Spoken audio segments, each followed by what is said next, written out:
Hello, मेरा नाम है चंद्रहास। स्टडी स्मार्ट में आपका स्वागत है। इसरो ने आज SSLV लॉन्च किया है और उसके साथ EOS अर्थ ऑब्जर्वेशन सैटेलाइट भेजे गए हैं।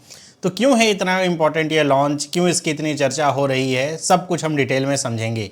तो अगर हम स्टार्ट करें, सबसे पहले इस मिशन के बारे में अगर हम बात करें, थोड़ी ब्रीफ में चीज़ें समझें, तो इसरो का ये जो मिशन है या फिर ये जो कह सकते हैं रॉकेट है, इसे SSLV का नाम दिया गया और ये जो मिशन है SSLV D3 के नाम से जाना जा रहा है, जो कि आज जो है इसको प्रक्षेपित किया गया और ये सक्सेसफुल भी रहा। मतलब इसने जो अपना पेलोड था उसको जो ऑर्बिट डिटरमाइन करी गई थी उसी में जाकर के प्लेस किया है। और अगर हम बात करें SSLV की, तो SSLV का मतलब होता है स्मॉल सैटेलाइट लॉन्च व्हीकल। जैसे PSLV होता है ना, पोलर सैटेलाइट लॉन्च व्हीकल होता है, वैसे SSLV है स्मॉल सैटेलाइट्स के लिए। नाम से स्पष्ट है कि जो स्मॉल सैटेलाइट्स हैं उनको लॉन्च करने के लिए अलग से व्हीकल है। तो आप समझ सकते हैं कि अगर किसी सैटेलाइट को लो अर्थ ऑर्बिट में अगर छोड़ना है तो उसके लिए हम इतने बड़े रॉकेट का क्यों प्रयोग करें, बनने में भी समय लगे, खर्चा ज़्यादा लगेगा, उसमें कॉस्ट इफेक्टिव नहीं होगा। तो अगर हम छोटा रॉकेट लेकर के आएँ जो केवल उतनी दूरी तक के लिए सक्षम हो तो ज़्यादा बेटर है, कॉस्ट इफेक्टिव है। तो इसलिए इसको बनाया गया। लिखा है the launch vehicle precisely placed EOS 08 earth observation satellite and SR0, ये भी एक डेमो सैटेलाइट है, भेजी गई है। ये दो पेलोड हैं जो कि इसके साथ भेजे गए, जो अपनी इंटेंडेड जो ऑर्बिट है उसमें प्लेस हो चुके हैं। ये SSLV की third and final development flight थी जो कि सक्सेसफुली कंप्लीट हो चुकी है। और इसके सक्सेसफुली कंप्लीट होने के बाद बताया जा रहा है कि इंडिया का जो स्पेस प्रोग्राम है, इसमें अगर हम कॉमर्शियल लॉन्चेस की बात करें तो उसके लिए SSLV पूरी तरीके से तैयार हो चुका है। क्योंकि कॉमर्शियल जो लॉन्चेस होते हैं उसमें छोटी सैटेलाइट्स होती हैं, मिनी सैटेलाइट्स होती हैं, नैनो सैटेलाइट्स होती हैं, लो अर्थ ऑर्बिट में प्लेस करना रहता है। तो उसके लिए हम कह सकते हैं कि ये रॉकेट अब परफेक्ट है। तीसरी फाइनल सक्सेसफुल डेवलपमेंट फ्लाइट इसकी पूरी हो चुकी है। अब अगर हम कॉमर्शियल पॉइंट ऑफ व्यू से इसे देखें तो ये एक सक्सेसफुल लॉन्च व्हीकल बन चुका है। तो SSLV को लॉन्च किया गया सतीश धवन स्पेस सेंटर, श्रीहरिकोटा, आंध्र प्रदेश से। तो इस स्लाइड में कई सारे ऐसे आपको पॉइंट्स मिलेंगे जो एग्जाम के पॉइंट ऑफ व्यू से इंपॉर्टेंट हो सकते हैं। एक ही स्लाइड में आपको ये मिल गया। अब हम थोड़ा अगर डिटेल में चर्चा करें कि आखिर ये SSLV है क्या और इसमें क्या खासियतें हैं, क्यों चर्चा है इसकी। तो जैसा बताया जा रहा है कि इसको स्मॉल सैटेलाइट्स को डिप्लॉय करने के लिए बनाया गया है और इसको स्मॉल बट माइटी कहा जा रहा है कि SSLV छोटा है, कॉस्ट इफेक्टिव है, फ्लेक्सिबल लॉन्च व्हीकल है और स्मॉल सैटेलाइट को वेरियस ऑर्बिट्स में छोड़ने में सक्षम है। तो SSLV को इंजीनियर इस तरीके से किया गया है कि मिनी, माइक्रो, नैनो सैटेलाइट्स को, जिनका वजन 10 किलो से लेकर के 500 किलो तक की अगर वो सैटेलाइट्स होंगी, तो वो उन्हें 500 किलोमीटर प्लेनर ऑर्बिट में आसानी से छोड़ सकता है। तो रेंज है इसके पास और 500 kg तक की सैटेलाइट ये आसानी से छोड़ पाएगा। कॉमर्शियल पोटेंशियल तो इसका है, इसके बारे में भी डिटेल में हम चर्चा और भी कर लेंगे कि इसके साथ जो इसरो है, ये जो कॉमर्शियल लॉन्च सर्विस है SSLV का, ये पूरी तरीके से कंप्लीट हो चुका है। अब इंडियन स्पेस इंडस्ट्री के लिए एक नई जो अपॉर्चुनिटीज़ हैं ओपन हो चुकी हैं। आपको पता होगा कि स्पेस जो प्रोग्राम है, जो कॉमर्शियल लॉन्चेस होते हैं उनसे कमाई होती है। और अगर बात करें इंडिया से जो लॉन्च होते हैं या इंडिया में जो कमर्शियल जो पोटेंशियल है वो विदेशों की तुलना में काफ़ी अच्छा है। क्यों? क्योंकि जो सैटेलाइट अगर आप अमेरिका से लॉन्च करवाएंगे या यूरोप से लॉन्च करवाएंगे तो वो काफ़ी महंगी पड़ेगी। इंडिया में वो काफ़ी सस्ती होती हैं। सैटेलाइट ही तो लॉन्च करना है, बस एक सक्सेसफुल लॉन्च व्हीकल होना चाहिए। मतलब एक ऐसा व्हीकल जो टेस्टेड है हो और जिसके ऊपर विश्वास किया जा सके, भाई सैटेलाइट लेके जा रहा है तो वो तो प्रूव करके दिखाई दिया है। तो अब ये सस्ता भी होगा बाहर की तुलना में। तो बहुत सारे जो इंडस्ट्री के प्लेयर्स हैं वो अपने सैटेलाइट्स को जो लॉन्च करवाना होगा तो इसरो के पास आएंगे। टेक्नोलॉजिकल एडवांसमेंट भी ये बताता है कि मतलब जो हमारा स्पेस प्रोग्राम इंडिया का इस SSLV के लॉन्च से पता चलता है कि टेक्नोलॉजिकली हम कितने एडवांस हैं स्पेस के क्षेत्र में और हम कस्टमाइज सॉल्यूशंस प्रोवाइड कर रहे हैं। मतलब कि जहाँ पर हमें बड़े सैटेलाइट्स हैं उनके लिए अलग हमारे पास GSLV है, PSLV है, अब SSLV भी आ चुका है। तो अगर इसमें हम बात करें तो इसमें सॉलिड प्रोपल्सन स्टेजेस का प्रयोग किया गया। जो पहले 3 स्टेजेस हैं SSLV के, उसमें सॉलिड प्रोपेलेंट्स का प्रयोग किया गया है।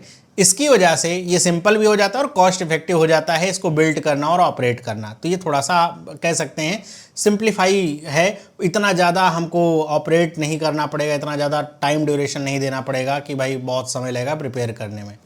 फिर इसमें वेलोसिटी ट्रिमिंग मॉड्यूल है, मतलब जो फाइनल इसका जो स्टेज होगा वो लिक्विड प्रोपेलेंट के साथ है, जिससे जो प्रिसाइज एक तरीके से इंसर्शन है ऑर्बिट में वो हो सके और इसकी वजह से जो एक्यूरेसी होती है सैटेलाइट्स की कि सही ऑर्बिट में एकदम सही जगह पे जाकर के प्लेसमेंट हो, उसके लिए जो आखिरी स्टेज है वो लिक्विड प्रोपेलेंट का है।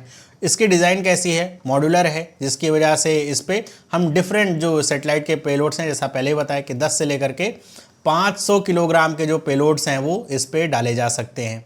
अगर हम बात करें इसके कॉस्ट इफेक्टिवनेस की, तो कॉस्ट इफेक्टिव बहुत ज़्यादा है क्योंकि ये चीपर है इसको बिल्ड करना, ऑपरेट करना। ये जो अगर बात करें जो बड़े बड़े जो लॉन्च व्हीकल होते हैं जैसे GSLV वगैरह हो गया, तो वो काफ़ी कॉस्ट इफेक्टिव होते हैं। तो ये थोड़ा छोटा व्हीकल है और जो इसकी सर्विसेज है उनके अनुसार ये परफेक्ट है, तो इसे प्रिपेयर करना काफ़ी आसान होता है। इसलिए इसका जो क्विक टर्न अराउंड टाइम होता है वो होता है, मतलब कि इसको प्रिपेयर करने में काफ़ी कम समय लगता है। मतलब ये है कि अगर हमें ज़्यादा मतलब शॉर्टर टाइम में अगर हमें कई सारे सैटेलाइट छोड़ने हैं तो वो भी इसके द्वारा पॉसिबल है, क्योंकि इसे कम समय में प्रिपेयर किया जा सकता है। अगर हम इस मिशन की बात करें जो अभी आज लॉन्च हुआ है SSLV D3, तो SSLV D3 में 2 पेलोड्स हैं। एक तो EOS अर्थ ऑब्जर्वेशन सैटेलाइट 08 ये छोड़ा गया है, और ये जो सैटेलाइट है ये बताया जा रहा है कि इसमें इट कैरीड 3 पेलोड इटसेल्फ, मतलब ये आपको सैटेलाइट के यहाँ पे दिख रहा होगा या पेलोड है पूरा उसका दिख रहा होगा चित्र SSLV D3 का। तो इसमें पहला तो है electro optical infrared payload EOIR।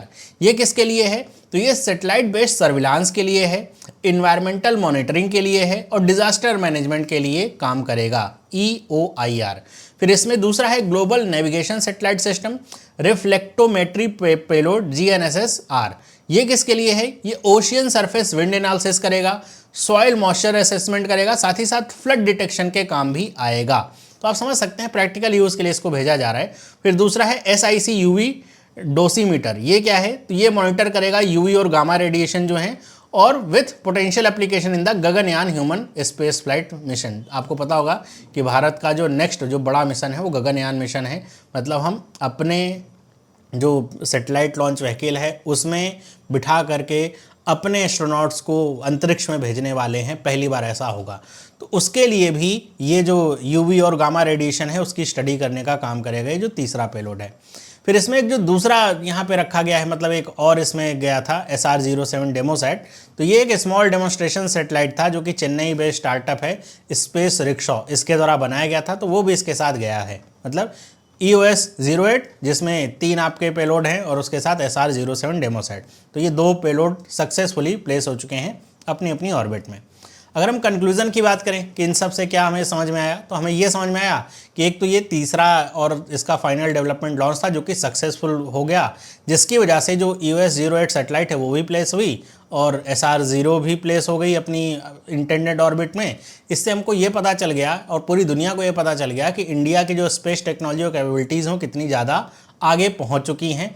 अब इसकी वजह से होगा क्या कि इंडिया का जो ये कह सकते हैं जो कॉमर्शियल जो स्पेस सैटेलाइट लॉन्चेस हैं वो बहुत ज़्यादा बढ़ जाएंगे, क्योंकि ज़्यादातर जो सैटेलाइट रहती हैं इसी रेंज में रहती हैं, 10 से लेकर के 500 किलोग्राम तक की रेंज में रहती हैं। तो इससे होगा क्या कि जो कॉमर्शियल इंडस्ट्रीज़ हैं या फिर जिनके सैटेलाइट भेजे जाने हैं इसरो के साथ संपर्क कर सकते हैं, और उस ये जो SSLV है बहुत अच्छा सैटेलाइट लॉन्च व्हीकल मिला हुआ है जिसके माध्यम से अपने अपने सैटेलाइट वो भेज सकते हैं। कॉस्ट इफेक्टिव पड़ेगा, सस्ता पड़ेगा और उनका काम भी हो जाएगा। तो भारत के लिए एक बहुत अच्छा ये एक पल है ग्लोबल स्पेस लीडर बनने का, क्योंकि उससे पैसा जो आएगा उसे फिर से इन्वेस्ट किया जाएगा हमारी स्पेस जो एजेंसीज़ हैं या फिर जो हमारे स्पेस प्रोग्राम हैं उनको और बेहतर बनाने में।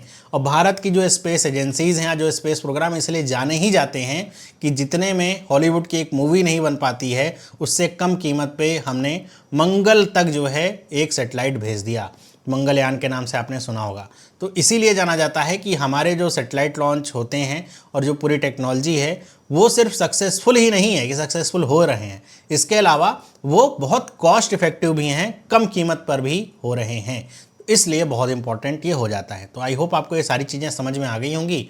बाकी अगर आपको वीडियो अच्छी लगी तो वीडियो को लाइक किए बिना मत जाइएगा, अपने दोस्तों के साथ शेयर करिए। आपका क्या विचार है इसके बारे में आप मुझे कमेंट करके ज़रूर बताइएगा। और आप अगर इस तरह की वीडियोस देखना चाहते हैं, मिस नहीं करना चाहते हैं, तो चैनल को सब्सक्राइब कर लीजिए। मिलते हैं अगली वीडियो में, सभी लोगों को बाय।